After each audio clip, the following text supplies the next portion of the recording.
خب بریم اخبار مهم داخلی و خارجی در 24 ساعت گذشته رو با هم کار بکنیم، ببینیم که چه خبر بوده. تیم ملی پرتغال که دوشنبه شب بازی بسیار حساسی را در مرحله 1/8 نهایی پشت سر گذاشت و تونست اسلوونی را در ضربات پنالتی شکست بده، رونالدو یک شب هیجان انگیز و پرفشاری رو داشت.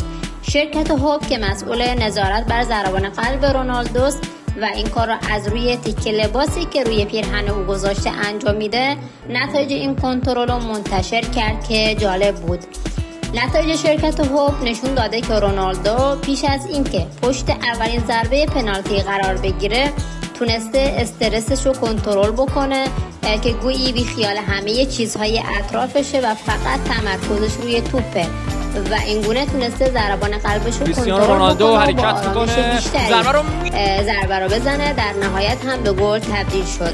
توی این دیتا اومده ضربان قلب رونالدو در زمان سوت پایان بازی 170 بوده و حدود 1 دقیقه بعد به 150 کاهش پیدا کرده. زمانی که پشت ضربه پنالتی قرار میگیره ضربان قلبش به 110 میرسه و دوباره بعد از به ثمر رسوندن گل به 155 رسید. خوسلو که گفته بود جمعه با شکست آلمان کروس رو بازنشست خواهیم کرد، کروس در جمع خبرنگاران حاضر شد و جواب خوسلو رو اینگونه داد.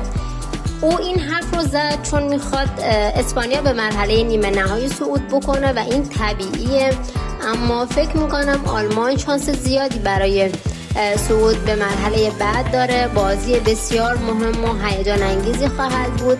در هر صورت حرف خوسلو فام بود. ستاره آلمان که روزهای پایانی عمر فوتبالی خودشو پشت سر میذاره درباره شرایط تیم آلمان گفت اگر به گذشته برگردیم شک و تردیدهای زیادی درباره تیم ما وجود داشت. ما اولش یک هدف حداقلی داشتیم، بیشتر میخواستیم جلوی یک فاجعه را بگیریم، اما الان هدف ما قهرمانی است و قراره برای آن بجنگیم.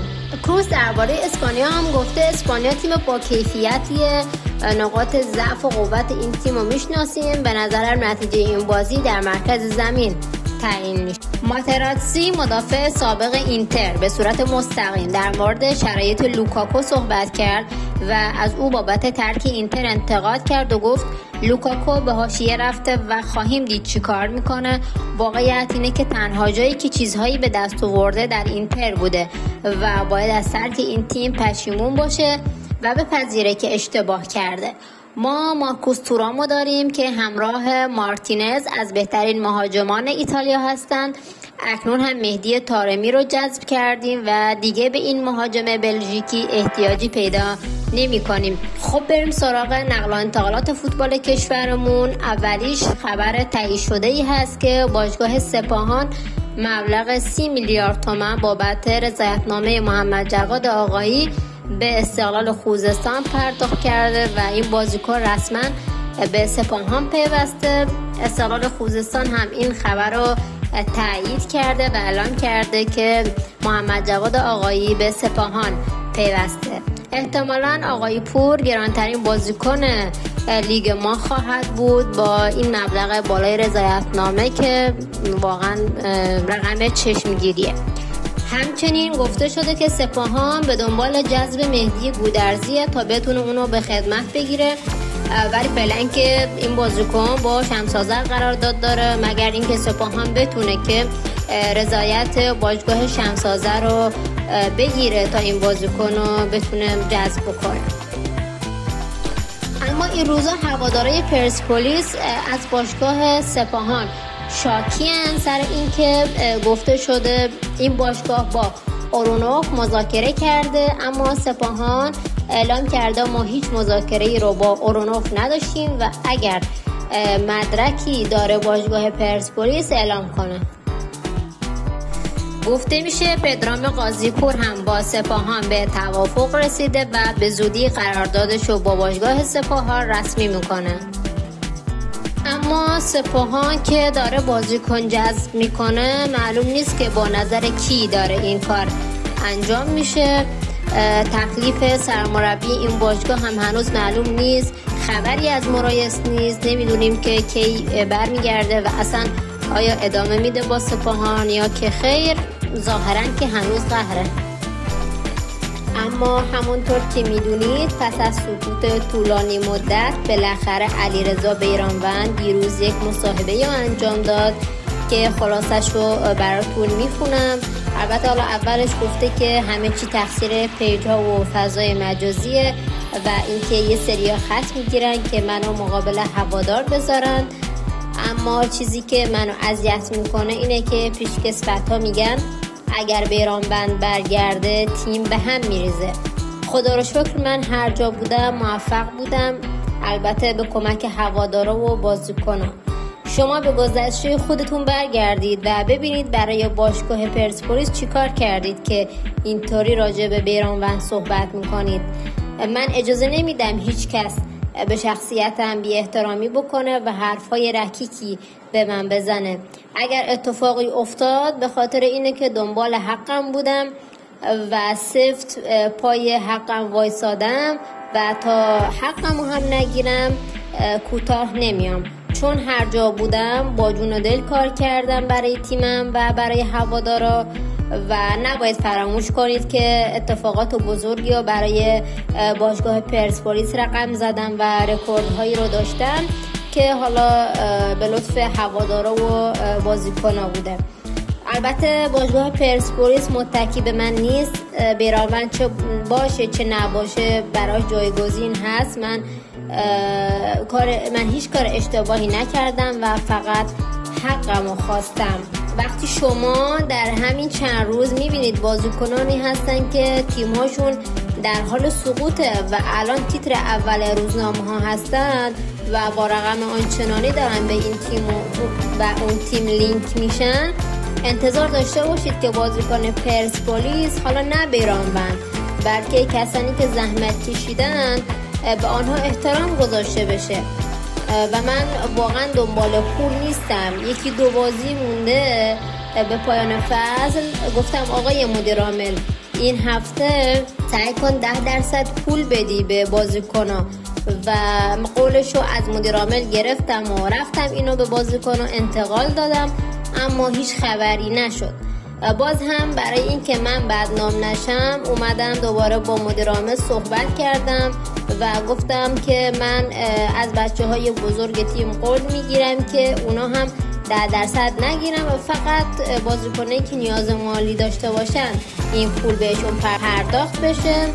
خودم هم هیچ پولی نگرفتم، اما حاضر شدم بقیه 10% بگیرم و اینطور شد که من 3 ماه از بقیه عقب افتادم از لحاظ پرداختی. راجع به فسخ هم من فسخ کردم و این کارم قانونی بود. شما که میگید ما کل مطالبات بیرانوند رو پرداخت کردیم، چرا بعد از فسخ کسی از باشگاه با من تماس نگرفت که بگن چرا اصلا فسخ کردی وقتی کل مطالباتتو دریافت کردی؟ وقتی هیچ تماسی با من گرفته نشد یعنی کار من درست بوده. خیلی ها میگن بیرانوند پولکیه و به خاطر 300 تومن فسخ کرده. من نزدیک به 2 میلیارد از مطالباتم مونده که هنوز به من نداده باشگاه. کسی که حقشو میخواد نباید حرف رکیکی بشنوه و کلی فشار تحمل بکنه. من سر تصمیمی که گرفتم هستم، شاید تصمیمم احساسی باشه ولی به هر حال باید به این تصمیم احترام گذاشته بشه و اینکه من پولکی نیستم. اگر بودم این اتفاقات برام نمیافتاد و اگر تیم خراب کن بودم هم نمیرفتم بازیکنان رو راضی کنم که به خاطر من 3 ماه از 10% خودشون بگذرن. اگر کاری کردم به خاطر اینه که حقم رو خواستم. این کل خلاصه صحبت‌های بیرانوند بود. دیگه قضاوتش با شما که آیا تقصیری داره یا نداره، ولی شاید هوادارا اینو درک کنن که بازیکن حقشو بخواد، اما اینکه هی به خاطر پول بخواد فسخ کنه این برای هوادار پرسپولیس قابل قبول نیست و انتظار دارن که یکم مراعات بکنه در حق باشگاه و به خاطر هوادارایی که بدون هیچ چشم داشتی بازیکن‌ها رو حمایت میکنن، اونا هم انتظار دارن به خاطر باشگاه کوتاه بیاد و اینقدر همه چی و قانونی پیش نبره بیرانوند. خبر دیگه ای برای باشگاه پرسپولیس اینه که معاون ورزش قهرمانی وزارت اعلان کرده که با صدور مجوز کار گاریدو موافقت شده و این سرمربی مشکلی برای همکاری با باشگاه پرسپولیس نداره. اما پس از کش و قوس‌های فراوان بالاخره اعضای هیئت مدیره باشگاه استقلال معرفی شدند. به گزارش رسانه رسمی باشگاه استقلال پس از برگزاری مجمع عادی فوق‌العاده که در تاریخ 20 مرداد برگزار شد، امروز هیئت مدیره باشگاه استقلال معرفی شدن. حالا اسامیشون رو براتون میخونم: احمد شهریاری، فرشید سمیعی، مهدی افضلی، مصطفی کارخانه و مهدی حیدرزاده.